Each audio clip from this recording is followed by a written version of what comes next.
Hey, my name is TJ. I'm a person in long-term recovery. For me, that means I haven't had a drink or a drug since August 9th, 2016. I'm here hosting the Recovery Matters podcast with Michaela. You want to introduce yourself today? Sure. It's really nice to be here, TJ. My name is Michaela. I am a person in long-term recovery. I don't do the date. Okay. However, I've been in recovery for 18 years next month. Wow. Yeah. That's really cool. Thank you. It's really been a journey. And today I serve in the role of executive director at Advocacy Unlimited, and I can share more. Yeah, we would love to hear more. What is Advocacy Unlimited? Okay, so similar to CCAR, Advocacy Unlimited is a peer-run organization. We really center mental health and trauma recovery. We've been around for just over 30 years. We provide education, advocacy, and support. And what we do is we offer holistic, peer-led recovery resources. Nice. Tell me a little bit more about those peer-led holistic recovery resources. We know that holistic is a principle of recovery, and holistic really points to an alternative other than the conventional clinical treatment, which serves its purpose. And then there's so many other ways in which people make sense of their experience, recognize their innate capacity to heal and grow and change. And so we really want to meet people where they're at, and that's what we do through our holistic peer-led resources. Yeah, that's really cool. Did you find yourself in the field because you're a person in recovery? Yes. So when I Okay. was 21, everything really came to a head. Okay. I had experienced, like, during my childhood, a lot of sexual violence, and it was something that I hid out of fear, of being exposed or what could potentially happen. A lot of threats were made. And so I lived that way for years and years, and it eventually ended in my adolescence. However, it was still this secret that I was holding. And then that led to me engaging in substance use. I was homeless from 17 to 19, involvement in the criminal justice system, and I just really lacked any self-awareness or supports in my life that would give me a path forward and towards something different. I was just living in a lot of shame and secrecy and silence. Yeah, and then I got pregnant with my oldest, and for whatever reason, I said, you know what, I'm going to turn my life around and I'm going to stop using. I'm going to stop eating fast food. I just made this radical shift, and thankfully I did. My son is now 19. Wow. Yeah, he's the same age I was when I became pregnant with him. So kind of looking back at 19, I just kind of stuffed everything away and focused exclusively on making myself a productive and contributing member of society so I could support my child and give him a future. And yet I didn't really address any of the unresolved stuff that was lingering beyond the surface. It wasn't really enough for me to just stop using drugs and alcohol. And then it eventually found itself cropping back up, right?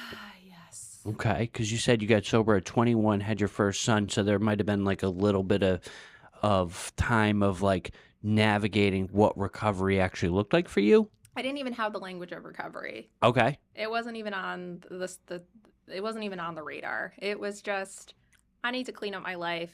I've got to be a good mom. I've got to get a good job. I've got to finish school.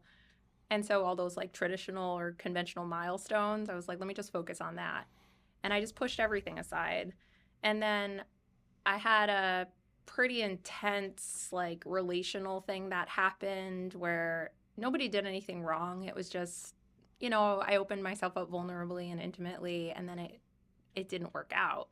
Yep. And in the wake of that, all of the sexual trauma, all of the distrust I had within myself, everything just came up, and it required tending to, which then led me using substances again, and then finding myself trying to kill myself. Okay. So I ended up in the inpatient unit and just going in and out of the hospital and not really figuring out what to do with all of these big feelings, what to do with all this stuff that I'd been carrying with me.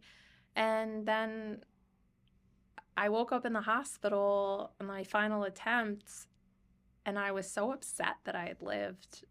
I was devastated that I had survived. Yep. And in the wake of that, I was screaming and crying. And I mean, I was just a mess. That was my bottom. That was my rock bottom. And that was your first day sober. That was. And I took this breath in between screams, and I had this like intuitive knowing. I was like, this voice came up within me and it said, there's a reason. And for whatever reason, I said, fine. I won't try to kill myself again. But I didn't quite yet understood what it meant to live. It's one thing to choose to not die. Okay. And try to kill myself. It's another thing to choose to live. Yep. And so my recovery journey started. I got really involved in peer recovery services through wellness recovery action planning. I started connecting with recovery community and just finding people, places, and things that felt different than the abyss of despair and struggle that I had previously been experiencing. I was able to rebuild my life, my identity, not just as a mom, not just as a student, but as a person. Wow. Yeah, it was life-changing, and I changed my major. So I went to school for psychology. I continued on, obtained 2 graduate degrees. I'm a homeowner. I have a beautiful family. Yeah, and I get to live my best life today. Yeah, that's absolutely amazing. Yeah. What was life like for you in early recovery? It was confusing because for me, like at 21, like I was still figuring out what it even means to have adult responsibilities. Just because I had a kid didn't mean that I had the emotional, spiritual, or like psychological security within myself to be able to say I can do this confidently. It was messy. It was confusing.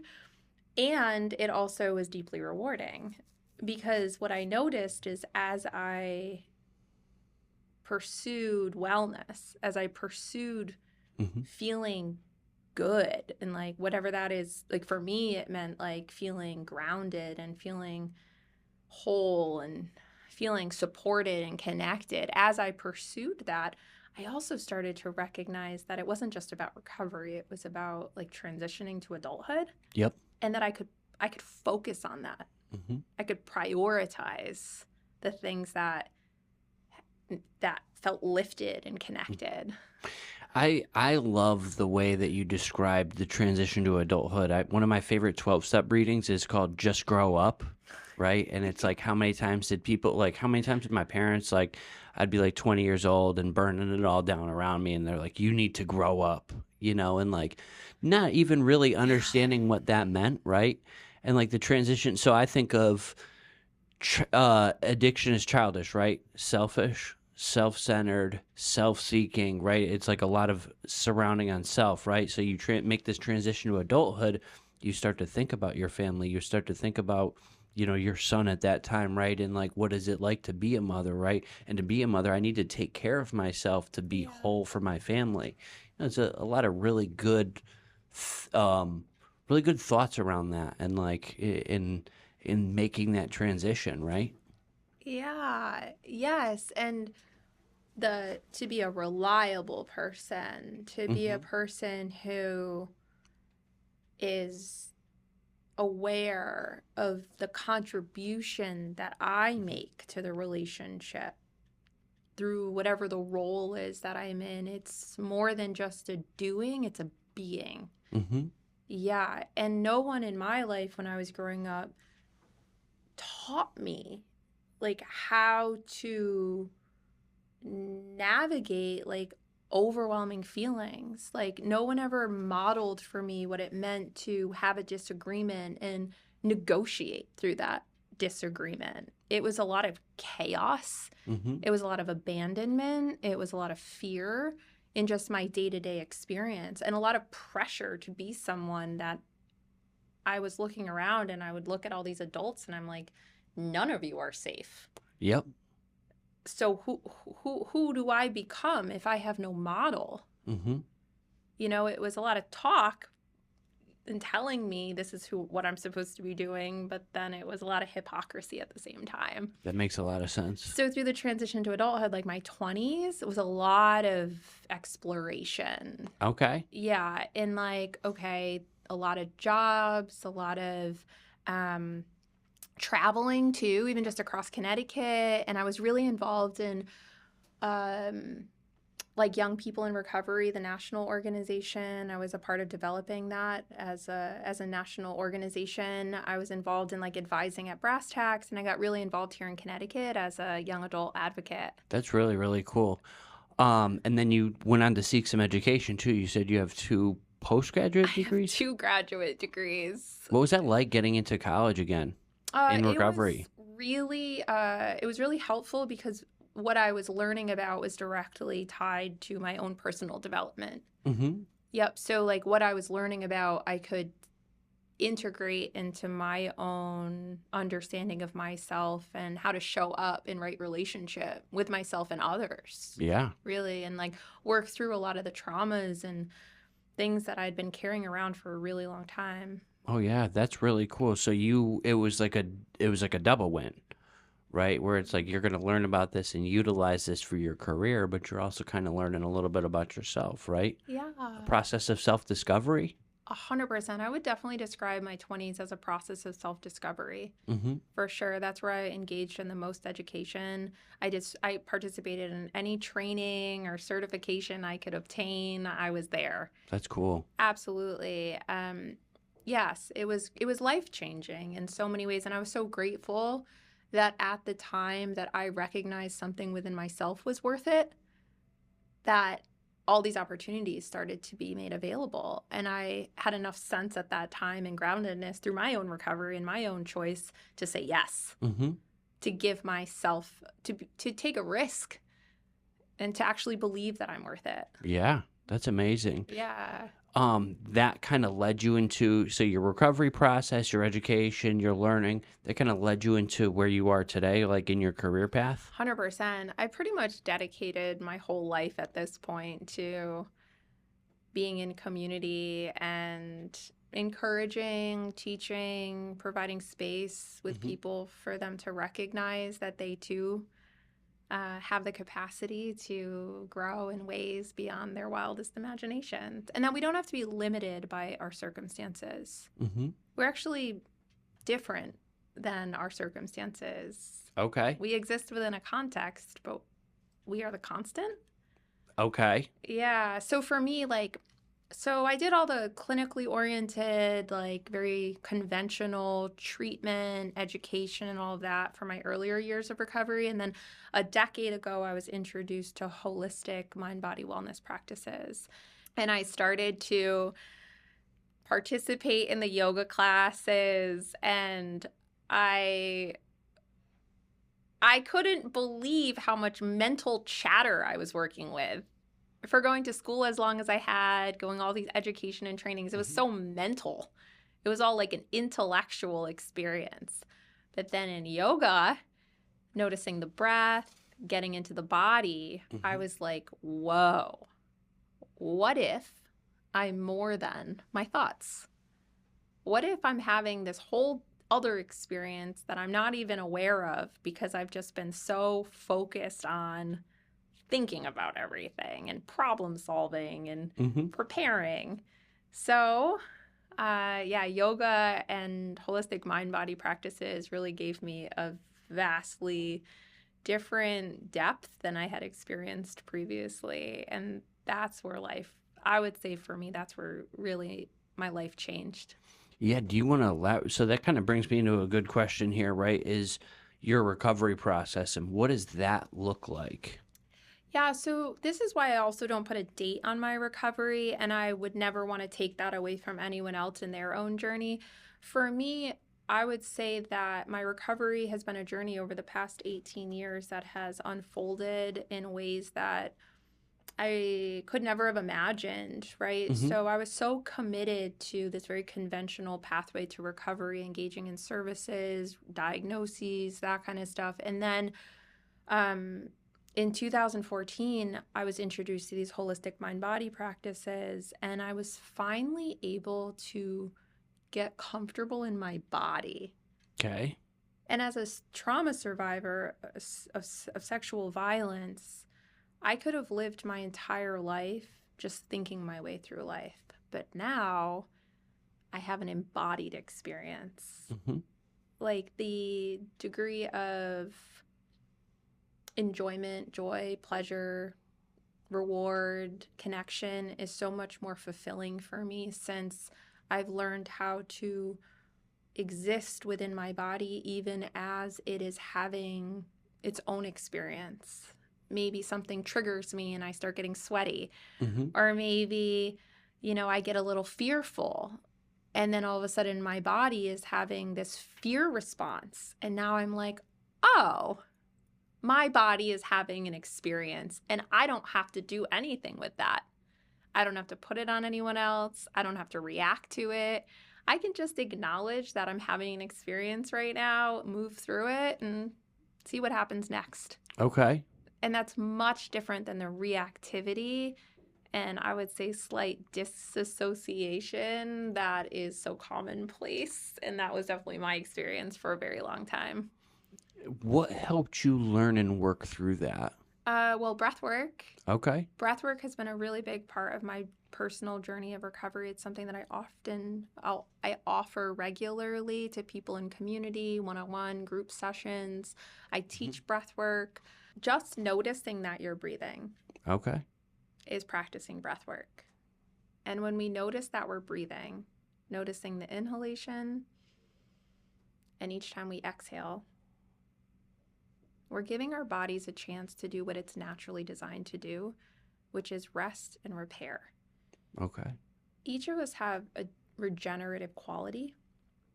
All of us. At this very moment, we have cells that are dying, we have cells that are being created. It's just natural part of being a part of nature is that there's this regenerative quality within us. And for me, the way that the breath work, right, gives us direct access to our nervous system. So any sort of activation, trauma, drama, stress, or strain that we're experiencing, we can utilize the breath to move through the experience and create space between stimuli and response. Okay. It's almost like a reclamation of our own sovereignty. So when I say this, it's like when we take a deep breath in and we take a deep breath out, we're attuning to our own natural rhythm that exists within each of us. And when I recognized that the regenerative quality is associated with recovery, recovering the self, recovering who I am beyond what has happened to me, that I can stay embodied and experience, I am capable of experiencing whatever is happening, and I can remain grounded and present. That's the gift of breath. Breathwork isn't something that we have to alter our breathing patterns. We can simply be with the breath, and research shows that it's really beneficial. Okay. Yeah. So you utilize it in a almost meditative practice? Yeah. It's almost like a meditation in motion. Okay. Because it's always with us. That's cool. At any moment, I'm already breathing. So why not take 2 minutes to notice that I'm breathing, witness my natural rhythm, and just see what happens. Do you want to kind of show me how you do that right now? Sure. Do you want to practice with me? Sure. Okay. Let's do it. So all right. I'm going to... Do you want me to guide you through it like we're really doing it? Yes, please. Okay.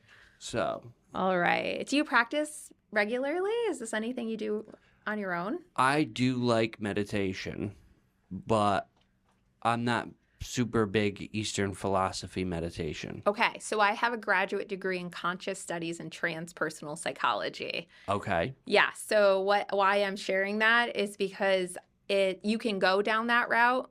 You can get like super into all of that, or you can just simply be exactly who you are and notice that you're breathing.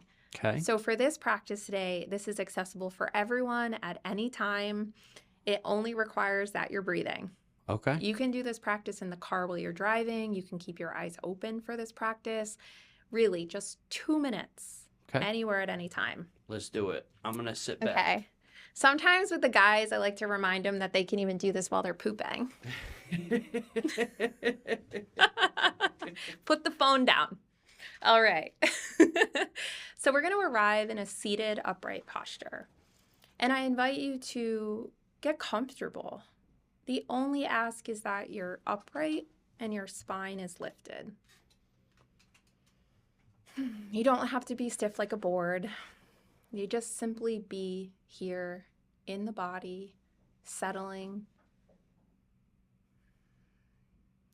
And as you arrive in the seated upright posture, I invite you to either close the eyes or at least soften the gaze and begin to notice the feet, legs, hips and sits bones, hands and fingers, arms hang heavy, and shoulders drop down and away from the ears. And as you arrive in the body, I invite you to bring your awareness now to the nose, breathing in and out of the nose, noticing the sensation of air as you breathe in and out. Effortlessly and with ease, you continue to breathe, noticing your natural rhythm of breath.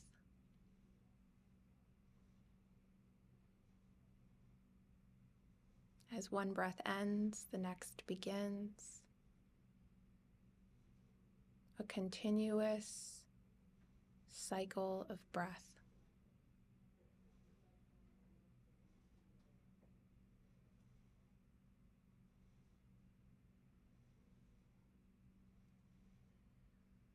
Completing a few more rounds.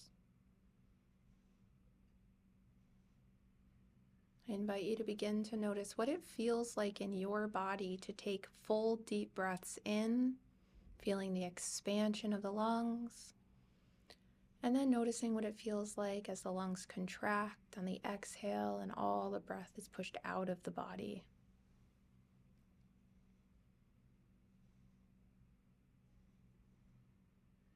Remembering that at any moment, you can choose to bring your attention back to the breath, anchoring here and now through your natural rhythm.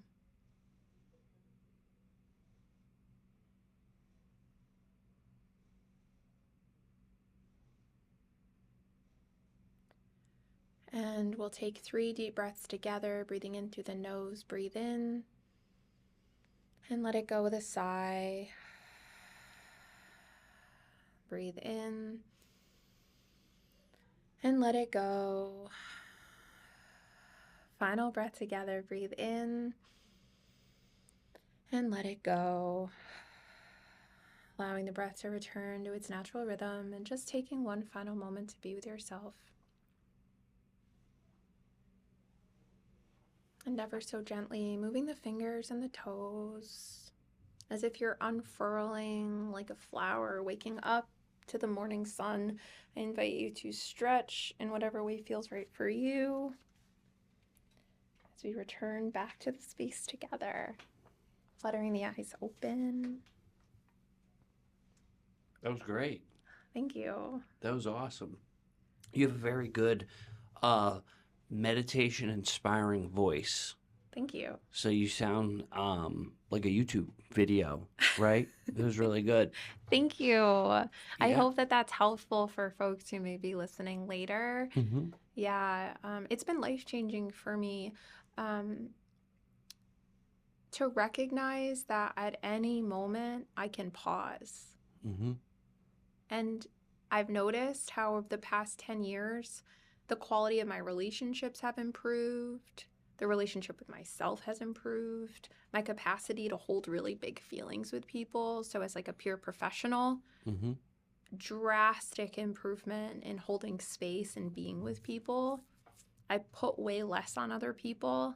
I can keep my side of the street much clearer than I ever did before. Mm-hmm. Yeah, it's been life-changing. That's awesome. Thanks. Do you want to tell me a little bit more about your work through Advocacy Unlimited and what you do and how we can get a hold of you guys and all that? Oh, sure. Yeah. So AU's been such a big part of my life. I've been there for 11 years now. Wow. Yeah, I love Advocacy Unlimited and I love the community that we're a part of. And so Advocacy Unlimited has a ton of different programs that folks can engage with. So what I really want to encourage folks to remember is that Toivo exists on Park Street across from Parkville Market. Cool. And so there's these really beautiful stairs that were painted by an artist named Anne Go.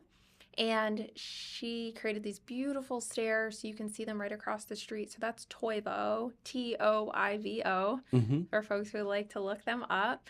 And we offer a whole monthly calendar of mind, body, wellness practices.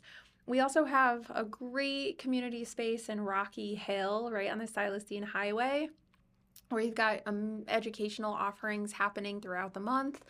We also have a really awesome peer bridger program, one-to-one peer support, mobile. It's really for anyone and everyone who's moving through transitions. Life is hard sometimes, and it really can be beneficial to have a person, right, to negotiate and navigate that with. So that's our peer bridger program. And then the program that I started when I was, oh my gosh, in 2012, however old I was at that point. But it's called Join, Rise, Be, and it's an emerging adult recovery initiative. So in 2012, I recognized through all the work that I was doing and my own involvement in services that as a young person, I was like, I don't understand why I keep getting pushed into these older adult groups. Okay. And I was like, we need spaces for young people to be able to gather. And so I wrote some grants and I got some money pulled together, and we had a youth and young adult recovery summit, and it birthed Join, Rise, Be, which is now a fully funded emerging adult recovery initiative. So that's amazing. A warm line. We've got a young adult leadership summit. We have a fun fest. We've got advisory boards, and we've got a great team of 6 young leaders who are just rocking it across the state. Wow. Yeah. I'm no longer a young person, so I am not involved, but I am definitely one of the biggest cheerleaders there are for this team. Yeah, and they got some good advisement, right? Yeah, we've got a great group of people at AU who are coaching and supporting others along their journey. How can we find you guys online? Oh, advocacyunlimited.org. You can also call 860-505-7581. Perfect. We're going to post those links as well under the description if any of our viewers are interested in checking out some of the stuff that you guys do. We have a lot of Connecticut viewers and people in the recovery community who consistently watch the podcast. Great. And love a lot of the guests we bring on.